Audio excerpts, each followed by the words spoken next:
this is Stuart Rhodes. I'm here with Brandon Smith of Alt Market. He runs alternatemarket.com, and also he's a site editor for Oath Keepers. And Brandon is our resident authority on the economy. He couldn't make it to the summit, so I wanted him to have a chance to talk to you folks and lay out what he sees is happening to our economy and what he sees is coming. So what do you think, Brandon? As far as the short end or the long end? Both. Well, today the market was going up and down like crazy, right? Right. I think basically the stock market conditions are kind of back to where we were in 2008, 2009. Massive volatility, 500-600 point moves up and down, and that's really a sign of a failing market. When you have that kind of volatility, even if it's up to the upside, you have 500 points up. Next day you have 600 points down. Those kind of moves in the market are a bad sign as far as the general economy goes. It's a heightened volatility. It means that really anything could happen, and usually when anything can happen, usually the worst happens. So. And you were mentioning that folks were trying to rally around China. You were talking about how they were hoping that China reducing its rates would help the economy, and it didn't do anything. Well, just today, the Chinese cut rates, their interest rates, and that was supposed to boost the markets. And we had I think a 300-point increase until the last maybe half hour of trading, straight down, maybe 500 points down into negative 200.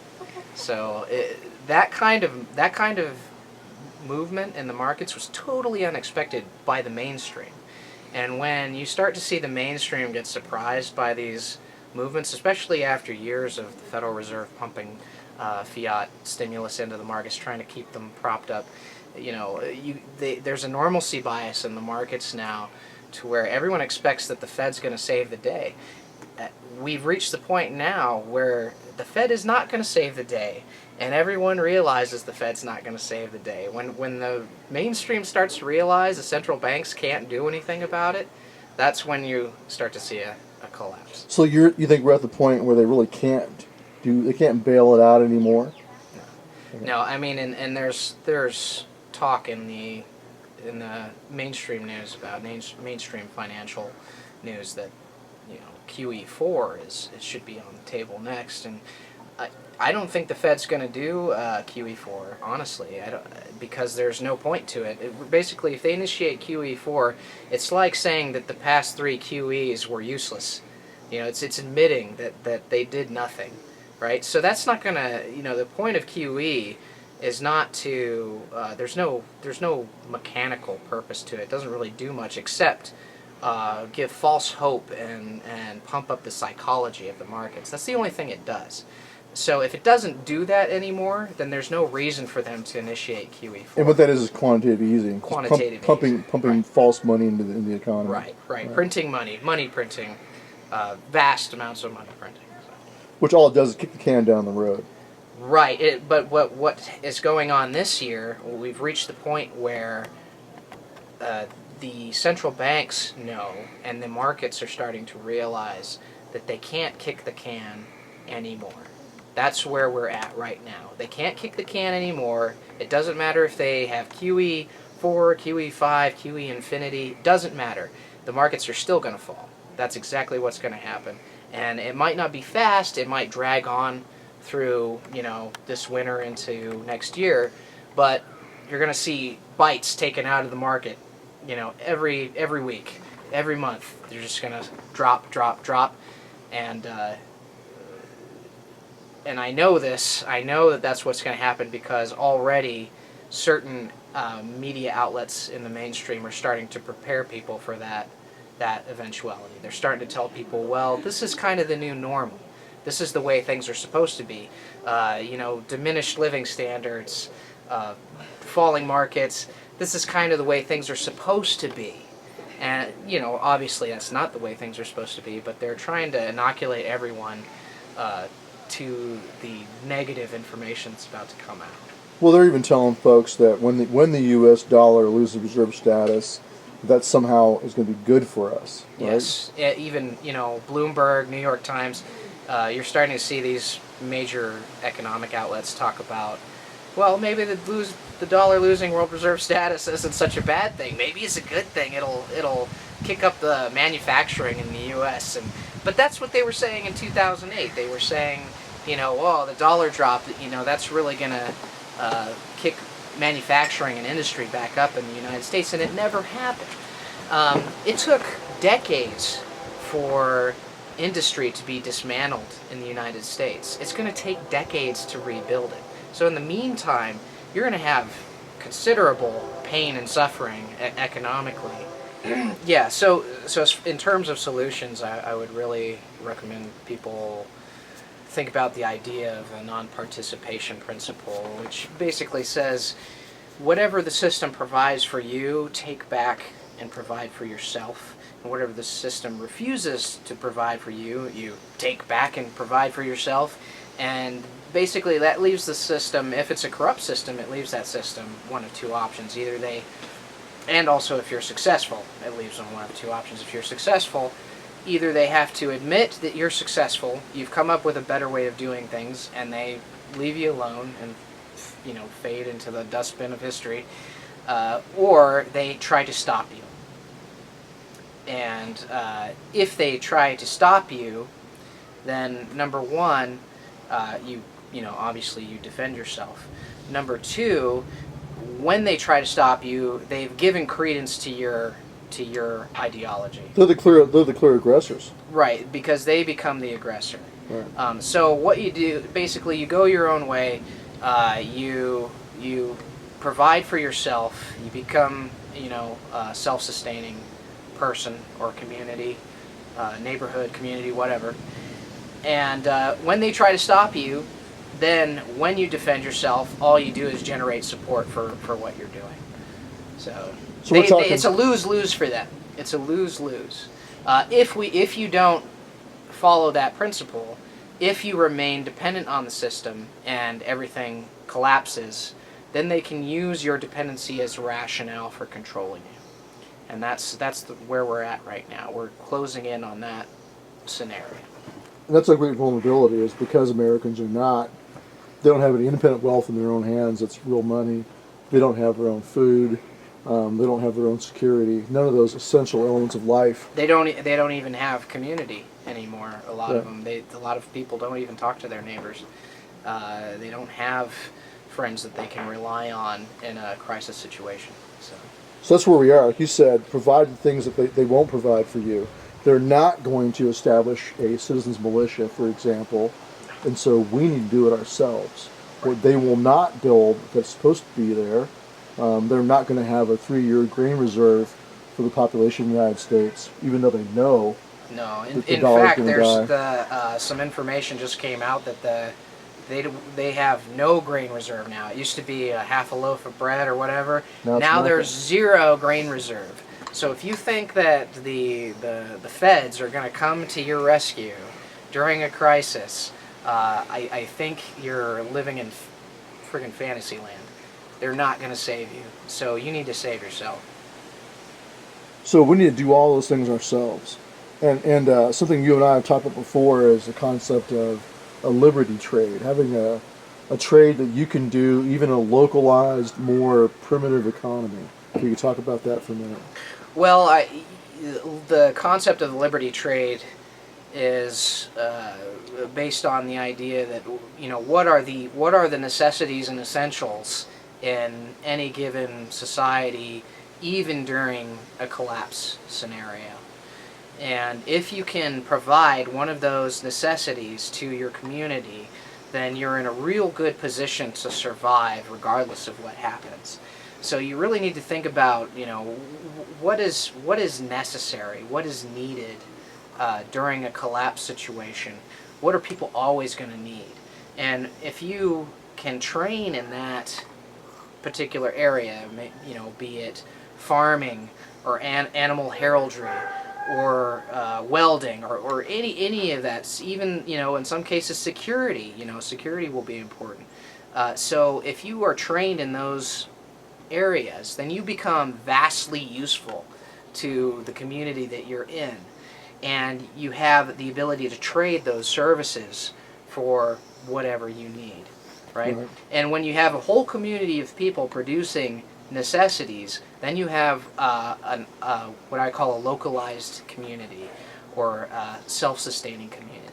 And that's really what we need, is not just one guy here and maybe one guy there who's trained up in all this stuff. You need a whole neighborhood or a whole town, all training in different useful skills and becoming basically producers again. We don't live in a society of producers anymore. We live in a society of consumers. And we need to change that right now. Right now, in the next 6 months, everyone needs to have a skill that is absolutely and positively useful regardless of whatever happens. If you don't have that, you're screwed. You are screwed. So really, next 6 months, learn something. Learn something useful. I don't care what it is. Just think about it. It could be anything. You know, mechanical, farming, anything. Just learn it. Well, one place to look is our CPT program, where you have some pretty critical skills laid out. You've got communications, you've got medical, you've got engineering, and that goes back to mechanics and welding and being able to build things. You've got security. Those are all important skill sets. And you can look at that, you can add to them, like you said, you can add food growing and harvesting and food storage. You could add, something as basic as a blacksmith, become useful. So all those skill sets, and they have to be able to be done in a localized economy. Imagine if you're blocked off from the rest of the world for 6 months or a year or 2 or 3 years. Could you make a living doing that? Well, and just look at Greece right now, the collapse in Greece. There's a massive shift in Greece towards barter, a barter economy, and they're bartering skills that are useful. And the yuppie office workers, they're all done. There's nothing they have that anybody wants. But the people the farmers and the people who raise animals and people who grow food, all of that stuff, those are the people that are doing okay still in Greece. So take that scenario in Greece and apply it here on a massive scale in the United States. And that's what we're looking at. And people really need to abandon this whole nonsensical idea of the lone wolf survivalist and the lone family on the compound. That's all crap. You're going to die. Don't do that. You're going to die. You need community. You need to be working with other people because no one can do everything by themselves. All right? You need to work with other people. And just in terms of security, Oath Keepers has run all kinds of, been in all kinds of situations and scenarios in which we've done active security in a real situation that could become a dangerous scenario or a crisis scenario. And you need bodies. You need bodies to run that security. If you don't have it, you're done. If you don't have people, you're done. So you need to work with other people. If you don't, all that food you're storing, you might as well just hand that out because someone's going to come and take it. And that goes back to the concept of extended family and tribe. Something I know, Sam Culper at Ford Observer Magazine has written about, John Mosby. A lot of folks have a lot of the same ideas because it's just common sense. We got to get back to the founder's ideal of standing up for each other and local economies. Now, along with the Liberty Trade, it's also a good idea of a Liberty Garden, right? Being able to grow your own food and chickens and goats and sheep and whatever you can do in your own backyard. Absolutely, and start out at a level you think you can handle, and just grow from there. And it's it really is chickens a learning process. There's chickens all over this place, but it's a learning process, and it's a skill set that's been lost through most of our society. I mean, back during the Great Depression, you had a massive percentage, 80% or more of Americans living sustainably off the land. They could live off the land if they had to. Now, today, those numbers are reversed. Even less. I mean, you may have 5 to 10% of Americans that could be self-sustaining, that have the knowledge to live off the land and grow their own food and raise their own animals and all of that. And the vast majority of Americans right now, no clue. The knowledge is gone. The knowledge is gone, and we need to rediscover that knowledge, and we need to do it now. That's why we're talking to folks at the Appalachian Summit, and you and I live here with our families in the Rocky Mountain Redoubt. So there's the Appalachian Redoubt and the Rocky Mountain Redoubt, and there are some rural places in Texas and the Hill Country, and there's rural places upstate New York. So these are kind of like enclaves and refuges of rural America that people are going to as a refuge. Right. So what are your thoughts on being out here in the Rocky Mountain Redoubt? What are your thoughts on that? It's a vast improvement to when I was living on the East Coast, that's for sure. You're in Pittsburgh, right? And not just in terms of population. I mean, everybody thinks in terms of, well, there's the urban sprawl is, right there across the Northeast. And it's nice to be in a place with a limited amount of people because those are less potential threats to deal with in a crisis situation. But there's also a change in attitude, and the attitude in these kinds of places is one of being self-sustaining and being self-reliant and independent. And people are just friendlier in these areas. When I was back east, all I saw were a bunch of yuppies ready to zombify and eat each other. It feels really good to be away from that, because I don't think human beings were meant to live all packed together like that. I really think they were meant to be out here and be rural and be independent. Well, we live, I'm sure it's the same way in a lot of the rural areas the folks we're talking to come from. Like here, we're on a well. We got wood heat. Most of our neighbors are the same way. Almost everyone has chickens. A lot of folks have their own dairy cow, goats. I mean, it's just a world of difference in self-sustainability compared to most America. Huge. I mean, it's sad to say, but most people in this country, looking at the resources that they have and the skill sets that they have, if there was a collapse, they would be dead within 6 weeks or less. So let's imagine when the dollar loses reserve status, when that happens, which is not an if but a when. What do you see happening? Well, there would be a considerable increase in overall prices, retail prices. So most items that we consume in the United States are imported from other countries. And even food. A lot of food is imported here. So, and all of that is bought in dollars. So when you have a devaluation of the dollar, you have to spend more dollars to get the same amount of goods, right? And ship them here. When that happens, when you have the loss of reserve status in the dollar, you have a devaluation of the currency, and then we have to spend a lot more dollars in order to buy the same amount of goods. So, I mean, I think immediately you're looking at 200%, 300%, possibly 400% increases in the prices of goods on the shelf.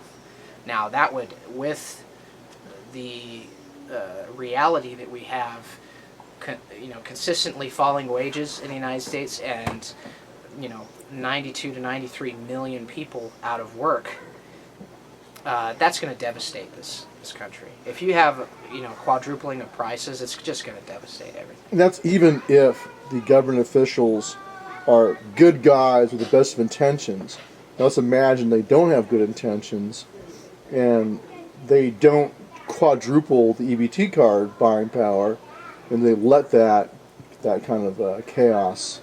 Well, that's what happened. Well, they've right? already proven that they won't do that, because you've had in most sectors of say necessary goods like food, gas until recently. We've had a huge drop in gas, but as far as say food goes, you had in most cases 20 to 30% increase in prices since the crisis began. The Social Security Administration has not raised the amount of money that they give out in checks to people. In fact, they've stifled all increases as far as Social Security.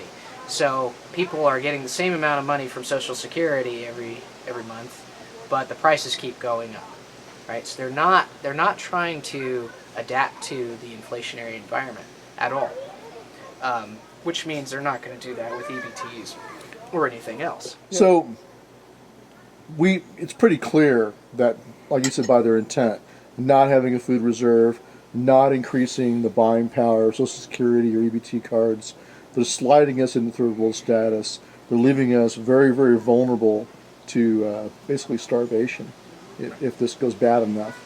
So that's obvious. Now, what about timelines? What's your you wrote a series of articles this last year, right, predicting that it's possible it could happen this fall. So where are you at when it comes to your foresight? Right. In spring, I wrote a series of articles called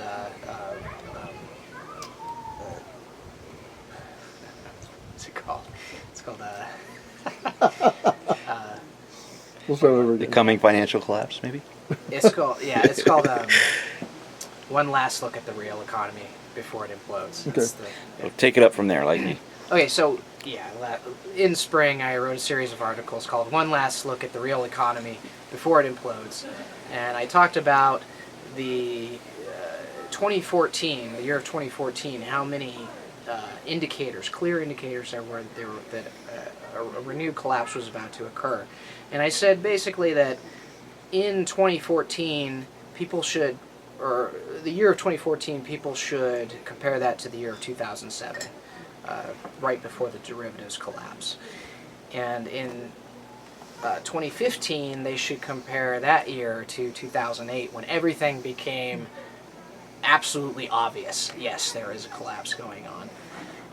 Right now, we're in the midst of that collapse scenario. We've had markets go extreme volatile, losing 500-600 points at a time, and not just the United States, all around the globe, every nation. And this is the beginning.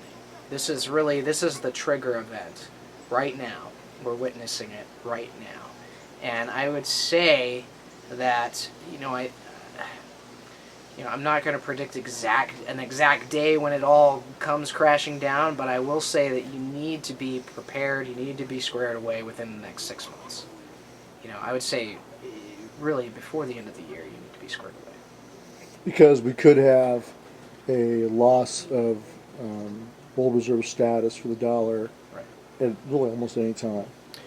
And at any point, they could pull the plug on reserve status. Saudi Arabia could pull the plug on the petrodollar, start taking euros, or the Chinese yuan. Who knows? Right now, the SDR conference, the IMF SDR conference is going on. They've tried to extend things out into next year a little bit, maybe the middle of next year. But once they decide to bring the Chinese in to the SDR, which is their new global currency system, then you're going to start to see, it'll become obvious that the dollar is no longer the primary mechanism for trade in the world. And in the meantime, you're going to have all kinds of different events. You're going to have stock markets plummeting. You're going to have derivatives issues, debt issues. All kinds of things are going to be happening in this time span for the next six to 12 months. And I really think it's just going to be, total chaos. I think the mainstream is not going to have any idea what the hell is going on. And the only people that will have any clue are the alternative analysts in the liberty movement, but our voice is not big enough to really get out there to everybody. So you got to consider that when this all comes down, most people will not be prepared, and those people will become a liability for you and your community when it does come down. And that's kind of reminds me of something that we did a few years ago. talking to people about find the refuge you can get to. I mean, preferably the Rocky Mountains or the Appalachian Mountains, someplace away from large population centers. But even inside of a state, every state has better places to be inside of that state than in the middle of the big city. So if you could talk about Seek out family that's on board. Start with family, and then move on to neighbors and friends that are squared away or who understand where you're coming from and what the situation is. And then move on to your church. If you go to a church, and access any like-minded people in that, and just build community from there as much as possible in the next 6 months. You have to. And you kind of really almost have to move to a place that's already got that, or is further along the way. If you can, if you have the resources to do so. Get out of the city, for example. Try to get out of the city. If you have family that lives in the country, set up some kind of situation with them to where you can stay with them and work together. Otherwise, there's a lot of so-called urban survivalists out there. I think they're on drugs, because the city is just going to be a nightmare. And if you're one guy and your only goal is to hide, then maybe you could do it in the city. I mean, but you could do it better in the country, so why not be in the country? But if you're, unless you have a whole block of people who are squared away, or there's whole apartment buildings full of people who are working together, then, I just don't see that as viable. I don't see that, the urban situation. I think, people be eating each other alive. So It'd be like 28 days later. yeah, I mean, you would, I think a lot of people have this normalcy bias where, everybody's really, all my neighbors are really nice, and I don't think they would do that kind of stuff. They wouldn't hurt me, but, be around people who have been starving for a few days and see how they act. Like a week. A week. And see how they act. People will, it's sad. I still have optimism and hope for human beings. I think they can be better and do better. But at this point, if there is a collapse, I think you'll see a lot of people forego their moral codes just to survive. Someone like me, I'm not ever going to forego my moral code. Regardless of whether I'm starving or not, I'm never going to hurt another person. But, really think about how many people are like that around you. Very, very few. So that's why I think it's important for people to realize. But look at Argentina. You can look at Argentina. You can look at Bosnia. Look at what happened there. You had predatory, hungry people from the city going out into the rural areas and raiding farms and looking for food. And you had strong men who set themselves up as the warlord, forcing women into prostitution, just turning people into slaves, basically. In Bosnia especially, right? Oh, yeah. Yeah, and then you had a corrupt and vicious government entities who, could act with impunity, servicing violence upon everyone. and there was nothing that, most people could do. Until they started, and even, in Bosnia, really, the people who survived had community. And they all worked together. They all set up, like, their form of a militia, and they would defend their neighborhood or their town against aggressors.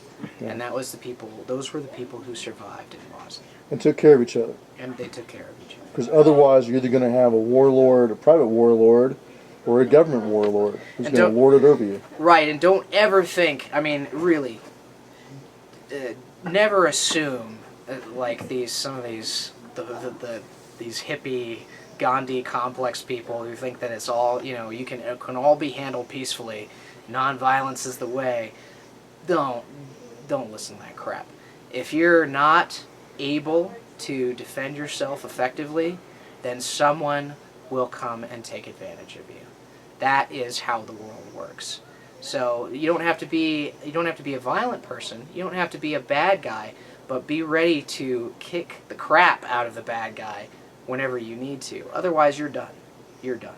And it goes back to this, like you were saying earlier, the secret squirrel that's going to hide, and him and his family are just going to, hide in the basement on their pile of a mountain house. Right. All they're doing is storing that for the gangbangers. MS-13 is going to say thanks a lot, and then shoot you in the back of the head. Right, and a lot of these lone wolf guys or the isolated family guys are, their rallying cry is OPSEC, operational security. No one will know. BS. BS. It doesn't matter. First of all, if you go out, you'd have to never leave your house, because as soon as they see you looking all nice and plump because you've been eating for months while they haven't, then they're going to know that you have food. All right? Secondly, looters aren't necessarily, they can be very random in how they go and search for things. They might go door to door. They might go door to door. They might be systematic. They might be random. It doesn't matter. Eventually someone's going to find out that you're there. So if you don't have a community of people around you, you're done. Again, you're done. Never make assumptions in terms of survival. Yeah, what's your Never. plan B? So your OPSEC fails. What's your plan B? Exactly. All right. Well, any other closing comments on the economy? Anything else you want to say to the folks at the Appalachian Summit? I would say really, watch the markets for the next month to 2 months. Obviously into the end of the year, but really watch them for the next couple months. I think you're going to see a lot of evidence that supports the warnings that I'm giving right now. That it's going to support the things that I'm saying. Watch carefully in the next 2 months, and if you don't believe me in 2 months, if you don't believe me right now, in 2 months, I guarantee you will. And what we'll do is we'll post an Oath Keepers, Brandon's top selection of articles that he's done in the past, so you can kind of see, lay out the evidence for you in writing for the folks that are not initiated on the economy. Absolutely. Well, thanks, Brandon. Appreciate you very much. Thank you. All right.